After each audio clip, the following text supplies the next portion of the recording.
Hey les gars, je m'appelle Jean, et quand il s'agit d'avoir des filles, eh bien, je suis un aimant à filles.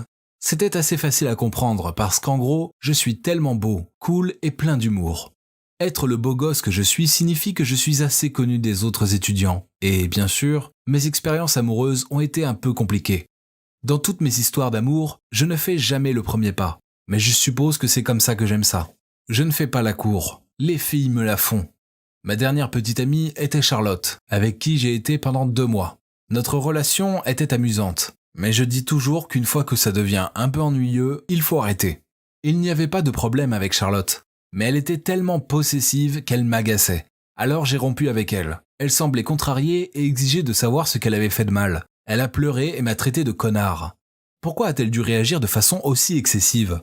Nous étions ensemble parce que nous nous amusions, et maintenant nous ne nous amusons plus. Alors nous avons arrêté. Ce n'est pas grave. Maintenant que j'étais à nouveau célibataire, j'ai commencé à chercher une nouvelle petite amie. Mon ami de l'université, Nicolas, avait une fête d'anniversaire. C'est là que j'ai rencontré Clara pour la première fois. Parlons maintenant d'elle.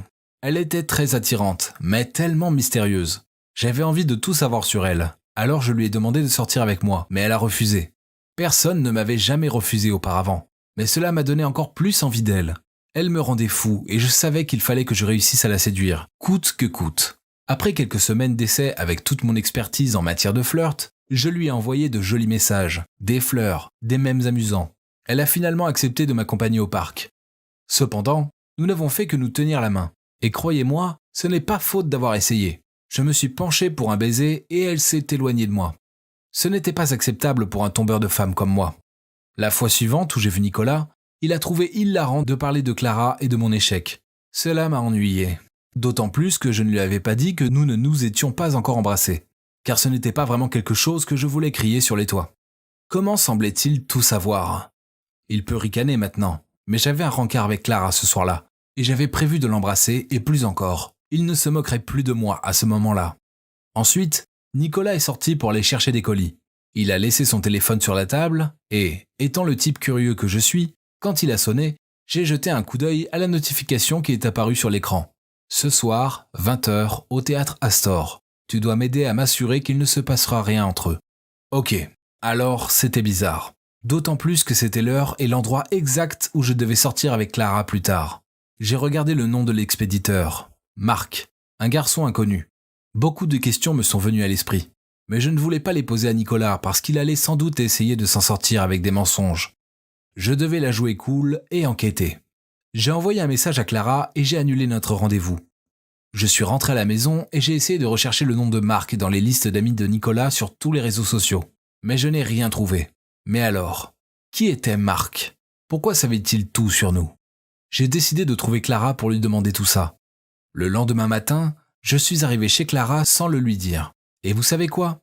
Je l'ai trouvée devant sa maison en train d'embrasser un autre garçon. Je me suis précipité vers elle et j'ai crié « Clara, que diable fais-tu » Elle était si effrayée et l'étrange garçon s'est enfui. Mais elle a dit qu'ils étaient juste amis et qu'il ne s'était rien passé entre eux. J'étais extrêmement en colère et je voulais la faire sortir de ma vie. Mais je pensais que j'aimais la fille. Cela me rendait fou. Mais attendez, j'ai soudain réalisé quelque chose. Le garçon chez Clara me semblait familier. Je l'avais peut-être rencontré quelque part d'autre. Oh, Marc, exactement. C'était lui. Je me suis souvenu. C'était un garçon faible dans mon collège. Tous mes souvenirs de lui étaient les images d'un garçon timide et ennuyeux, qui suivait toujours ce que mes amis et moi disions. Ah, je me suis souvenu qu'une fois, je lui ai coupé ses longs cheveux de fille pour m'amuser, afin de le rendre plus viril. Mais pourquoi mon ami Nicolas était-il dans le coup ? En quête de réponse, je me suis rendu chez Nicolas, mais son regard satisfait m'a mis en colère. Alors je l'ai frappé. Puis quand il était allongé par terre, je lui ai crié dessus. « Pourquoi tu m'as fait ça ? Tu es mon ami, alors pourquoi tu m'as piégé ?» Il s'est levé, m'a frappé en retour et m'a insulté. « Tu le mérites. Le genre d'ordure comme toi doit connaître le sentiment de honte et de trahison lorsqu'on se joue de ses sentiments. Tu as dû subir ce que tu as fait à Charlotte. » Donc, c'était à propos de Charlotte. Je savais que Nicolas sortait avec elle, mais ils avaient déjà rompu avant que Charlotte et moi commencions à sortir ensemble. Alors pourquoi m'a-t-il blâmé pour ça ? Nicolas a continué. « Ne blâme personne, ni moi, ni Marc, ni personne d'autre. Tu l'as bien cherché. » Il s'avère que Nicolas et Marc étaient amis depuis le lycée, et ils ont prévu de m'attirer dans leur piège. Bien sûr, avec l'aide de Clara, la petite amie de Marc. Tout cela a un sens maintenant. Les gens en qui j'avais confiance m'ont trahi. Mais c'est peut-être vrai, je le mérite. J'ai décidé de tout arrêter ici.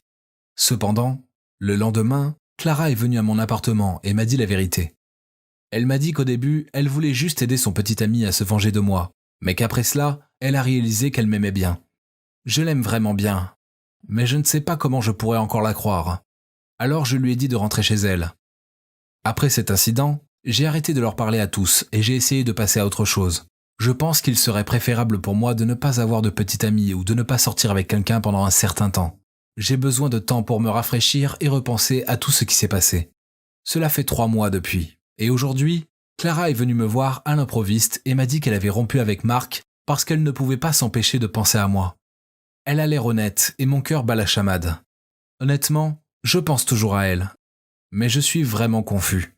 Je ne sais pas quoi faire maintenant. Est-ce qu'elle m'aime vraiment? Ou est-ce que tout est un jeu pour elle? Je sais que j'ai été un connard avec les filles dans le passé, mais je pensais que c'était différent avec Clara. C'est pas vrai. Je ne sais juste pas quoi faire ensuite.